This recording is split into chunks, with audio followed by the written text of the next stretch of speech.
Hi friends Kenta अच्छा आपण माने आज आमे बनामा सुका झुरी तरकारी। एटा होचे सुका झुरी। मुई सुका झुरी के टिके भल से बाछि दउछे। इना नेहला कीट पतंग माने थिसी तो सेति लागि टिके भल से बाछि दउछे। आउ एबे पानी रे धोई दउछे। टिके भल करी धुइबे इने गुड़ी माइट भी थिसी तो देखो मैं एबे धोई दउछे। एटा के 2-3 थर करी भल से धोई देमा। देखि पारुथिबे मुई धोई देली एबे हमें तावा रे तेल टिके देमा आउ से झुरी के भाजी देमा। जेंता के बेसी भी नहीं भाजमा, खाली टिके आइंस रो बास्ना थिसी तो आइंस रो बास्ना जीवा लगी टिके भाजी देमा। मोर वीडियो भल लागले मोर चैनल के टिके सब्सक्राइब करबे। मोर चैनल रो ना होचे घर का स्वाद बाय बिनी।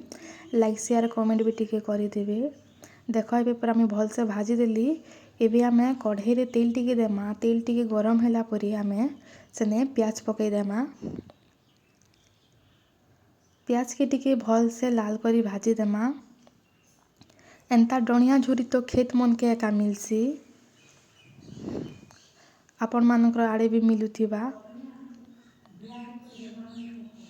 देखि पारुथिबे। एबे हमें प्याज के भल से भाजी देमा। एटा होची मी मसला का हल्दी पाउडर, जीरा धनिया पाउडर, अदा रसुन पेस्ट, लंका पाउडर देछे। एबे हमें सने पानी टिके देई करी मुई मसला के देई देली आउ भल से टिके भाजी देमा एबे मसला के।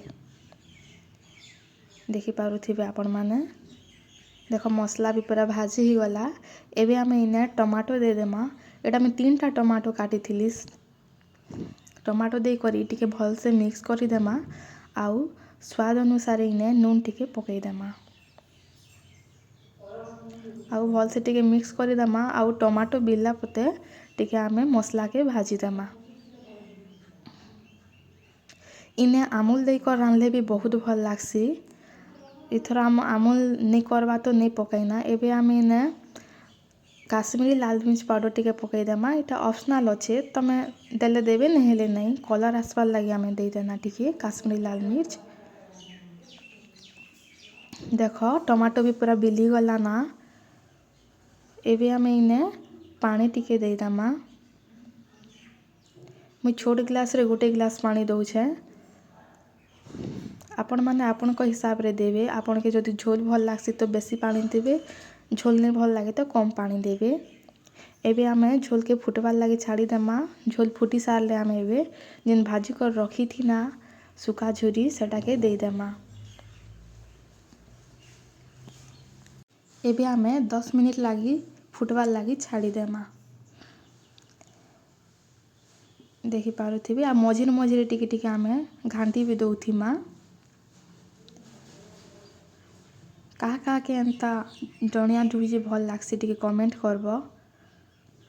देख केते बढ़िया दिसुचे। एबे हमें इने गरम मसला पाउडर टिके पकई देमा आउ भल से मिक्स करी देमा। देखो रेडी हो गला हमर सुका झुरी तरकारी।